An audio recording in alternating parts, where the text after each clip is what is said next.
Good evening students, कैसे हो आप सभी। हम जो आज आपकी क्लास लेकर आए हैं रसायन विज्ञान का अगला जो पार्ट लेकर आए हैं वो है पदार्थ वाला। यानी पदार्थ क्या होता है, उसके किस किस प्रकार के रूप होते हैं, सबसे छोटा रूप क्या होता है, सबसे बड़ा क्या होता है, इन सब के बारे में हमने डिस्कस करेंगे हम। और पिछली क्लास के अंदर हमने आवर्त सारणी को पढ़ा था, रसायन विज्ञान की जो पीरियोडिक टेबल होती है जिसके अंदर तत्व पाए जाते हैं और वो तत्व हमारी दैनिक जीवन में किस प्रकार काम आते हैं, गैसें किस प्रकार काम आती है, धातु है धातु कैसे काम आता है, उन सबको हमने पढ़ा था। इस चैप्टर के अंदर हम पदार्थ के बारे में पढ़ेंगे, धातुओं के अधातुओं के गुण को पढ़ेंगे, वो सारे हम डिस्कस करेंगे। उसके अलावा हम मिश्रण क्या होता है, यौगिक क्या होता है, तत्व क्या होता है, इन सब के बारे में डिस्कस करेंगे। ठीक है, तो आज का हमारा टॉपिक रहेगा वह रहेगा पदार्थ। देखिए पदार्थ क्या होता है, वह कोई भी पदार्थ जो इस जिसका द्रव्यमान होता है जो स्थान घेरता है।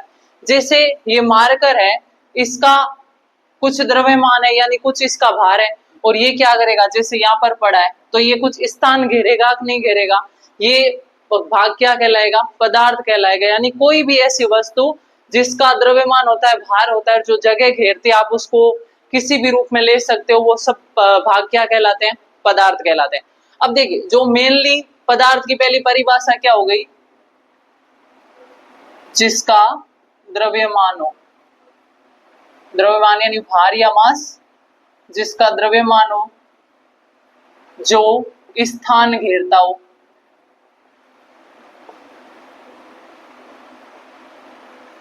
जो क्या करता हो, स्थान घेरता हो। ठीक है, तो देखिए पदार्थ के मुख्य रूप से तीन भाग होते हैं, तीन रूप होते हैं, ठोस, द्रव और गैस।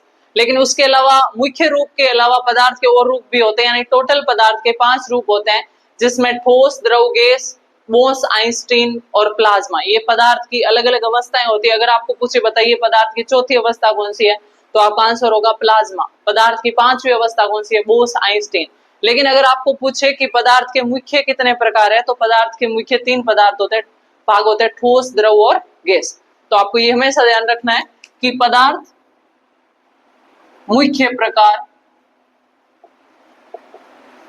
कितने होते हैं, 3। कौन कौन से, ठोस, द्रव तथा गैस। अब अगर आपको पूछे पदार्थ की चौथी अवस्था, अगर पूछेंगे तो सीधा ऐसा ही क्वेश्चन आता है, पदार्थ की चौथी अवस्था कौन सी होती है, तो आपका आंसर क्या होगा, पदार्थ की चौथी अवस्था होती है प्लाज्मा।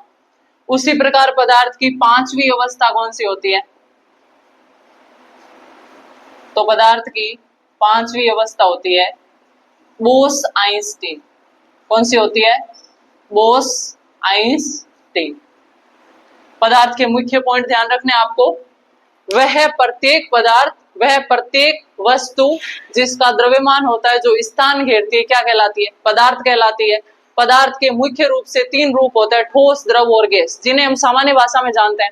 जैसे जल का उदाहरण ले लो, जल एकमात्र ऐसा पदार्थ है जो तीनों अवस्थाओं पाया जाता है, वो ठोस में भी पाया जाता है, द्रव में भी पाया जाता है और गैस में भी पाया जाता है। कैसे, जल ठोस के रूप में होगा तो वो बर्फ के रूप में रहेगा, द्रव के रूप में जल रहता ही है, और गैस के रूप में रहेगा तो वो भाप के रूप में रहेगा। एकमात्र ऐसा पदार्थ जो तीनों अवस्थाओं में पाया जाता है, ठोस, द्रव या गैस। बाकी पदार्थ या तो ठोस अवस्था में होंगे, या द्रव में होंगे, या गैस में होंगे। तो आपको क्या पॉइंट ध्यान रखना है, एकमात्र पदार्थ जो तीनों अवस्थाओं में, पदार्थ की मुख्य तीनों अवस्थाओं में पाया जाता है, जल होता है, ठोस, द्रव और गैस। नेक्स्ट क्वेश्चन पूछे, पदार्थ की चौथी अवस्था कौन सी है, तो आपका आंसर होगा पदार्थ की चौथी अवस्था होती है प्लाज्मा।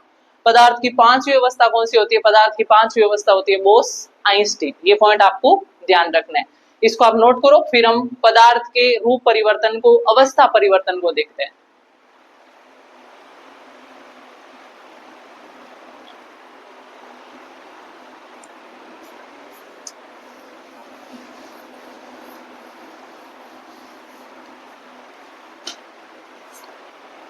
अब देखिए स्टूडेंट्स, हम देखते हैं कि पदार्थ में अवस्था परिवर्तन कैसे होता है, और अवस्था परिवर्तन होने से उस अवस्था परिवर्तन का नाम क्या दिया जाता है। मैं आपको एक बिल्कुल सिंपल डायग्राम बना के समझाऊंगी कि जब ठोस द्रव में बदलता है तो क्या होता है, द्रव ठोस में बदलता है तो क्या होता है, ठोस गैस में बदलता है तो क्या होता है, या द्रव गैस में बदलता है तो क्या होता है। अगर हम शॉर्ट रूप से पढ़ेंगे तो आपको पढ़ने में भी इजी रहेगा, आपको समझने में भी आसानी रहेगी, याद भी आसानी से रहेगा।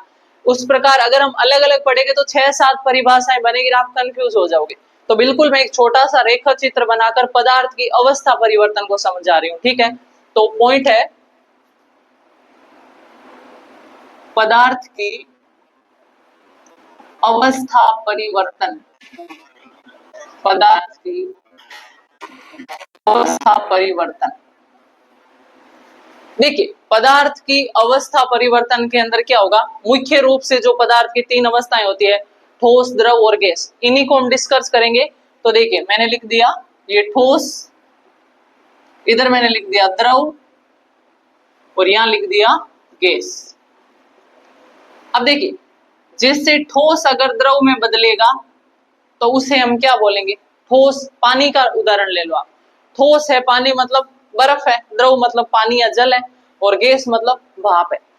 अगर ठोस द्रव में बदलेगा मतलब बर्फ पानी के अंदर बदलेगी तो हम क्या बोलेंगे, पिघलना बोलेंगे, एक नहीं बोलेंगे, गलना बोलेंगे, एक नहीं बोलेंगे।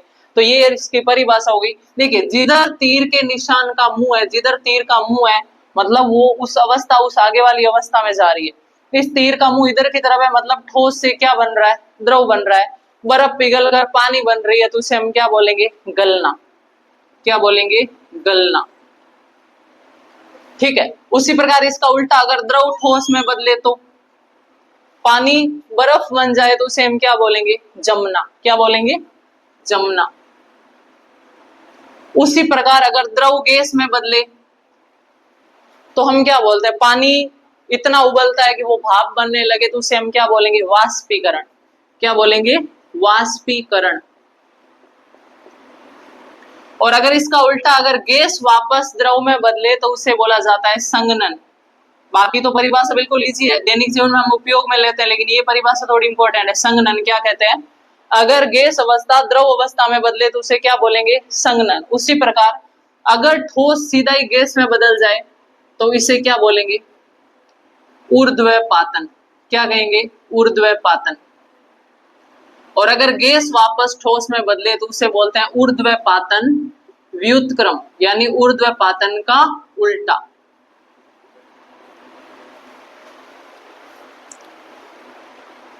तो देखिए स्टूडेंट्स, हम पदार्थ की अवस्था परिवर्तन को बिल्कुल शॉर्ट रूप में बता रही हूं मैं आपको। पदार्थ की मुख्य रूप से 3 अवस्था होती है, कौन कौन सी, पहली है ठोस, दूसरी है द्रव और तीसरी अवस्था है गैस। अगर ठोस अवस्था द्रव में बदलती है, मतलब हम पानी का उदाहरण ले ले, अगर पानी ठोस में है तो वो बर्फ है, सिर्फ द्रव में है तो वो पानी है, और गैस में है तो वो भाप है। अब सोचो आप, अगर बर्फ पानी में बदल रही है यानी ठोस द्रव में बदल रहा है तो इसे हम क्या बोलेंगे, गलना। इसका उल्टा जब पानी वापस बर्फ बन रहा है तो हम क्या बोलेंगे, जमना। यानी जब द्रव वापस ठोस में बदले तो उस घटना को क्या बोलते हैं, जमना। उसी प्रकार अगर पानी उबलकर भाप बन जाए, द्रव वाष्प गैस में बदल जाए तो हम बोलेंगे वाष्पीकरण, और गैस वापस द्रव में बदल जाए तो इसे हम क्या बोलेंगे, संघनन। ये थोड़ी परिभाषा इंपॉर्टेंट है, ध्यान रखना, क्योंकि ये नाम थोड़ा सा अलग है। उसके अलावा अगर ठोस बिना द्रव में बदले सीधा ही गैस में बदल जाए, ये परिभाषा भी कई बार पूछी गई है, ऊर्ध्वपातन। क्या कहेंगे इसे, ऊर्ध्वपातन। अगर ठोस गैस अवस्था में बदल जाए, बिना द्रव में बदले सीधा ही गैस में बदल जाए, बर्फ सीधी भाप बन जाए, पानी ना बने, तो ऐसी घटना को क्या बोलते हैं, ऊर्ध्वपातन। और गैस वापस ठोस में, इसका उल्टा क्या होगा, ऊर्ध्वपातन व्युत्क्रम। ये इंपॉर्टेंट पॉइंट है, ध्यान रखना, इसमें ज्यादा क्वेश्चन ऊर्ध्वपातन पर आता है। कि सामान्यतः क्या होता है कि जैसे ठोस है, बर्फ है, उसको आप टेम्परेचर दोगे तो पहले वो पानी बनेगा, फिर पानी को और टेम्परेचर दोगे, वो उबलेगा और भाप बनेगी, वाष्प बनेगी, गैस बनेगी। लेकिन कभी कभी आप देखते हो जैसे कपूर की गोली है, आपने उसको बिस्तरों में रख दिया, वो पिघलेगी नहीं, वो सीधे ही ठोस से क्या बन गई, गैस बनकर उड़ गई। वो घटना किसका उदाहरण है, वो घटना है वो ऊर्ध्वपातन का उदाहरण है। तो इस रेखा चित्र से आपके 6 परिभाषाएं कंप्लीट हो गई, गलना, जमना, वाष्पीकरण, संघनन, ऊर्ध्वपातन और ऊर्ध्वपातन व्युत्क्रम। आपको इसी प्रकार अपनी कॉपी में रेखा चित्र बना के इसको बिल्कुल सही तरीके से याद करना है। तो इसको नोट कर लीजिए।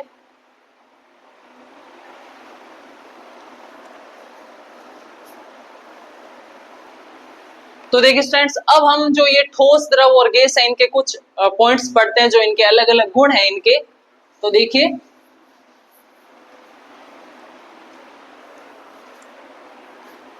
ठोस, द्रव तथा गैस देखते हो जैसे ठोस है ये पदार्थ, ये मार्कर है, ये ठोस है, इसके अंदर कण है वो बहुत ज्यादा पास पास में, यानी इनके कणों के बीच में आकर्षण बहुत तेज है, तभी तो ये कण पास पास में चिपके हुए हैं।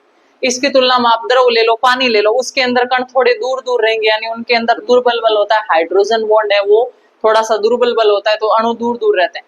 और उसके बाद आप गैस का उदाहरण ले लो, उसके अंदर अणु बहुत ज्यादा दूर दूर बिखरे रहते हैं, उनके अंदर वांडरवाल्स बल होता है, वांडरवाल्स फोर्स होता है, वो क्या करता है, अणु सबसे दुर्बल बल होता है, तो कणों को पास में चिपका के नहीं रख सकता।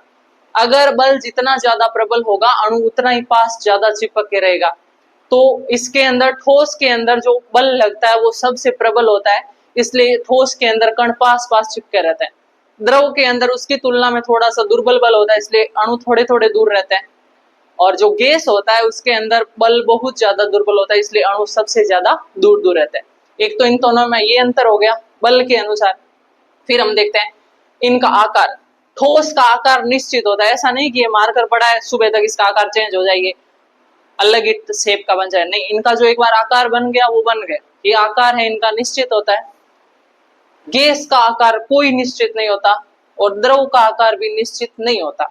द्रव को आप जैसे बर्तन में डालोगे वो वैसा ही आकार धारण कर लेगा। उसी प्रकार ठोस का आयतन भी, यानी जितना ये स्थान घेरेगा वो भी निश्चित होता है, यानी ठोस का आकार और आयतन दोनों निश्चित होता है। गैस का कुछ भी निश्चित नहीं होता है, जबकि द्रव का आकार निश्चित नहीं होगा, जैसे बर्तन में डालोगे वैसा ही आकार धारण करेगा, लेकिन इसका आयतन यानी कितना स्थान वो द्रव घेरेगा वो है वो निश्चित होता है। ये कई बार क्वेश्चन आया, बताइए निम्न में से ठोस का होता है आकार निश्चित, आयतन निश्चित, आकार आयतन दोनों निश्चित या दोनों अनिश्चित, तो ये पॉइंट आपको जरूरी है पढ़ने। तो मैं इनको लिखवाती हूँ। ठोस प्रबल बल उपस्थित, तो क्या रहेंगे, अणु अत्यधिक पास पास रहेंगे, अणु अत्यधिक पास पास, आकार तथा आयतन निश्चित, यानी दोनों ही इसके अंदर निश्चित होंगे। अगला पॉइंट है द्रव दुर्बल बल, ठोस की तुलना में, ठोस की तुलना में दूर दूर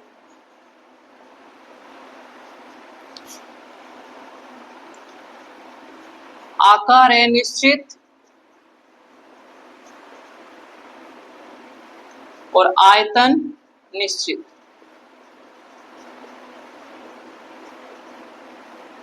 और गैस के अंदर अत्यधिक दुर्बल बल,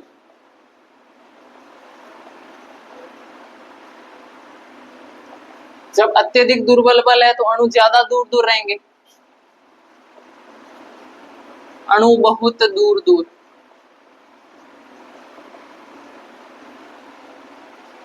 और इसका आकार भी अनिश्चित तथा आयतन भी अनिश्चित, आकार तथा आयतन दोनों अनिश्चित। तीनों पॉइंट इंपॉर्टेंट है। अणु अत्यधिक पास में क्योंकि प्रबल बल उपस्थित है, अणु ठोसों की तुलना में थोड़े दूर दूर क्योंकि दुर्बल बल उपस्थित है, और अणु अत्यधिक दूर यानी अत्यधिक दुर्बल बल उपस्थित है। आकार तथा आयतन दोनों निश्चित, दोनों ही है निश्चित, इसमें आकार है निश्चित और आयतन निश्चित। नोट कीजिए इसको। तो देखिए स्टूडेंट्स, अब इसके बाद हम डिस्कस करते हैं तत्व को। हालांकि आवर्त सारणी पढ़ाई मैंने आपको, और उस टाइम मैंने आपको ये बताया था कि जो तत्व है आवर्त सारणी के अंदर जितने भी तत्व उपस्थित है 118 तत्वों की संख्या है। अब तत्वों के गुण क्या है वो एक दो पॉइंट इंपॉर्टेंट है, मैं बताती हूँ आपको।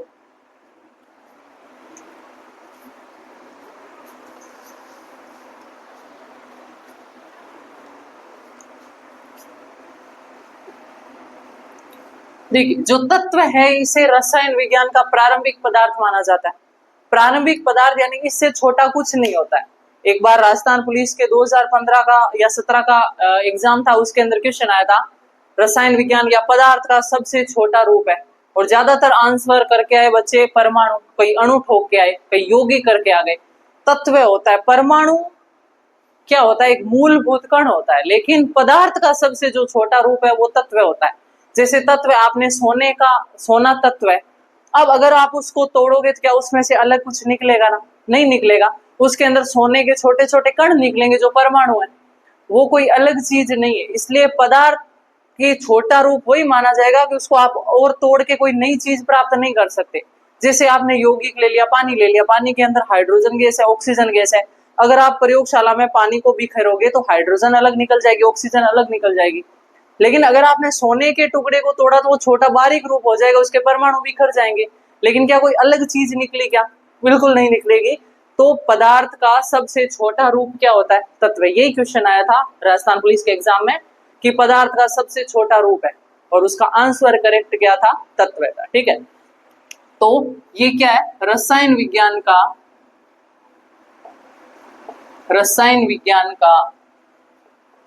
प्रारंभिक पदार्थ।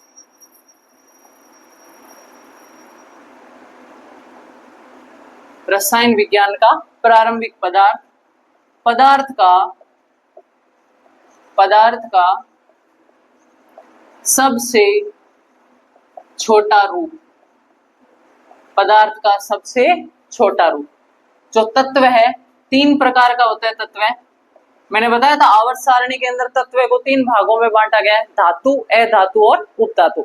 जो आवर्त सारणी में 80% तत्व है वो धातु होते हैं, जो दाईं साइड व्यवस्थित रहते हैं। जैसे ये आवर्त सारणी, इसमें इधर की साइड तत्व धातु रहेंगे, इधर अधातु रहेंगे, और बीच में एक सीढ़ी नुमा संरचना बनाकर कुछ 5-7 तत्व पाए जाते हैं, उन्हें उपधातु कहा जाता है, क्योंकि उनके अंदर धातुओं के गुण भी होते हैं और अधातुओं के गुण भी होते हैं। तो देखिए 3 प्रकार के होते हैं तत्व, धातु, अधातु और उपधातु। ठीक है, तत्व के पॉइंट नोट कीजिए, फिर हम धातु, अधातु और उपधातुओं के अंदर अंतर देखते हैं। तो देखिए स्टूडेंट्स, अब हम धातु और अधातुओं के गुण देखते हैं। पहले धातुओं के देखते हैं।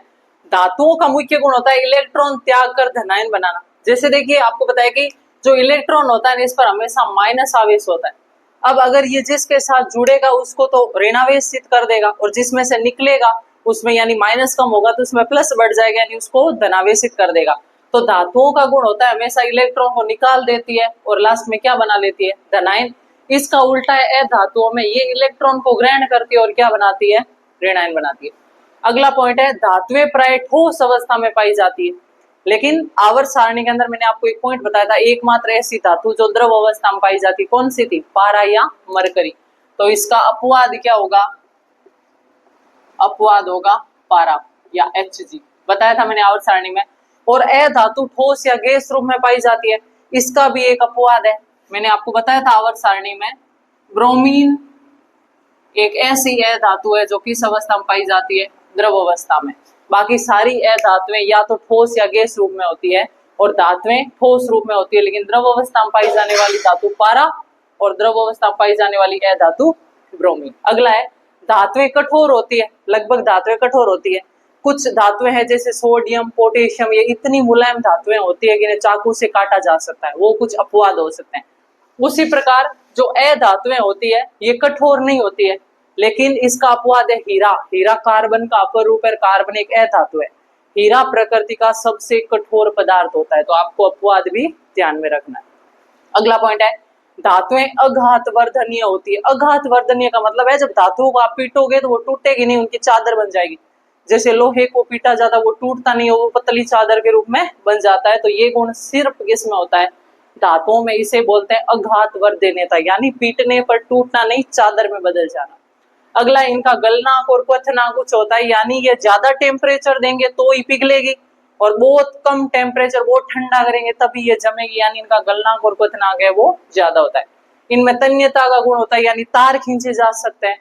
और आवर्त सारणी में मैंने बताया था सोना सबसे तन्य धातु है। ठीक है, अगला पॉइंट है ये विद्युत और उष्मा की सुचालक होती है, इनमें से करंट भी जल्दी जाता है, ये गर्म भी ज्यादा होती है, यानी विद्युत भी जल्दी और उष्मा भी जल्दी जलता है। इनकी सतह वो चमकदार होती है, जैसे आप देख लो लोहा है, सोना है, चांदी है, सारी क्या होते हैं, चमकदार। अधातुओं के अंदर इनकी सतह चमकदार नहीं होती, लेकिन एक अपवाद है, आयोडीन और ग्रेफाइट ऐसी है धातु है जिनकी सतह क्या करती है, चमकती है। ये विद्युत और उष्मा के कुचालक है, लेकिन ग्रेफाइट कार्बन का अपर रूप है, इसके अंदर एक मुक्त इलेक्ट्रॉन होता है जिसके कारण ये क्या करता है, विद्युत का सुचालक होता है। ठीक है, तो ये धातु और धातु के पॉइंट से आप नोट कर लीजिए इन्हें।